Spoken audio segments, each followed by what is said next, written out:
Una mostra, Le trame del Giorgione, particolare ed unica nel suo genere, che si svilupperà nei luoghi cari al noto pittore all'interno della città murata, Castelfranco, sua città natale. È una mostra che ha il suo nucleo primo all'interno del Museo della Casa Giorgione e poi dove sono praticamente raggruppate le opere pittoriche che sono dei ritratti della miglior scuola veneta, insieme con i tessuti antichi che sono rappresentati nei ritratti e con i complementi dell'abbigliamento di ogni epoca. Si va dal 400, dalla fine del 400 all'epoca di Giorgione, e si arriva fino al 700. I visitatori poi potranno continuare questo itinerario culturale uscendo dalla Casa del Giorgione per raggiungere altri luoghi. La mostra continua all'interno del Duomo dove c'è la pala e poi via via si sviluppa in 5 luoghi all'interno del sistema murario di Castelfranco, che sono la Torre Civica,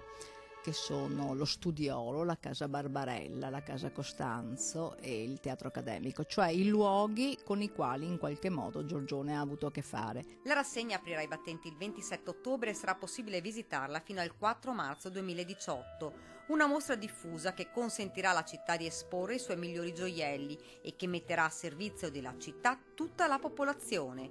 I cittadini infatti saranno coinvolti in questo grande evento. Ci sono le intere scolaresche che diventano gli accompagnatori dei visitatori, che faranno da guida. Un'altra parte delle scuole ha prodotto un video che pubblicizza il territorio e poi ci sono i volontari di ogni età. Coinvolti quindi sia i volontari che potranno mettere a disposizione il loro tempo, sia chi invece potrà mettere a disposizione la propria attività, una rassegna unica da non perdere.